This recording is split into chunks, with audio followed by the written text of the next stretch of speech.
Ayodhya inscription of Dana is a stone inscription related to a Hindu king named Dana Deva of the 1st century BC. He ruled from the city of Ayodhya. His name is found in ancient coins and the inscription. He was among the 15 kings who ruled from Ayodhya between 130 BCE and 158 CE, and whose coins have been found. Muladeva, Vayudeva, Vishakadeva, Ghandeva, Ajavaman, Sanghamitra, Vijayamitra, Satyamitra, Devamitra and Aryamitra dates the inscription to 1st century CE based on the epigraphical evidence.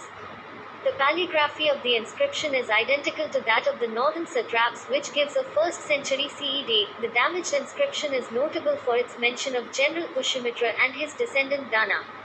His use of Vedic Ashwamedha horse to assert the range of his empire, and the building of a temple shrine.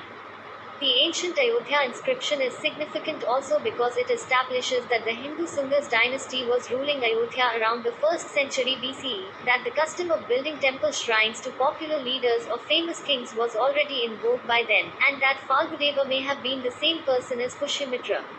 It is also the earliest epigraphical evidence that the Pushyamitra Shunga founded a dynasty and performed the Vedic ritual Ashwamedha. Twice there was another Ikshvaku dynasty, which ruled in the eastern Krishna river valley of India during 2nd century BC, from their capital at Vijaypuri, modern Nagarjunakonda in Andhra Pradesh, during approximately 3rd and 4th centuries CE. The Ikshvakas are also known as the Andhra Ikshvakas or Ikshvakas of Vijaypuri to distinguish them from their legendary namesakes. The Ikshvaku kings were Shivits and performed Vedic rites, but Buddhism also flourished during their reign.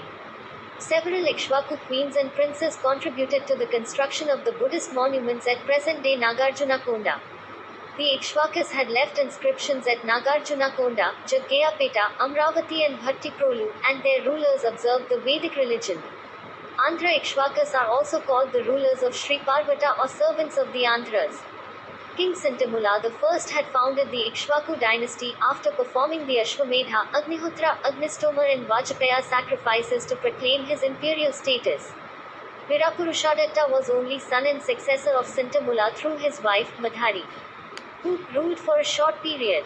From about 300 to 440 AD, after the fall of the Ikshvakas, the Salantianas ruled part of the east coast from Vengi, while the Pallava dynasty ruled South India from the 4th to the 8th centuries from Kanchipuram in Tamil Nadu. The Pallavas were noted for their patronage of Dravidian architecture, examples of which survive in Mahabalipuram. During the 8th century, the Pallavas were succeeded by the Chola dynasty, and the Vishnukundina dynasty ruled in the Deccan and South India in the 5th and 6th centuries CE. Sintamula I of South India, and the ruler Silavarman, whose Ashwamedha bricks were discovered 3 kilometers from Kalsi, a site of Ashokan rock inscriptions, in Dehradun district, UP, and seems to have flourished in the second half of the 3rd century AD. There was another king, namely Devamitra at Kausambi, who flourished in the period 150 BC to 50 BC. Ancient Indian history shows that there were rulers like Ikshvaku Sintamula I, Salankayana Devavaman and Kadamba Krishnavaman I, who performed the horse sacrifice, though they did not rule over big empire. History may be defined as collection of evidences, research based on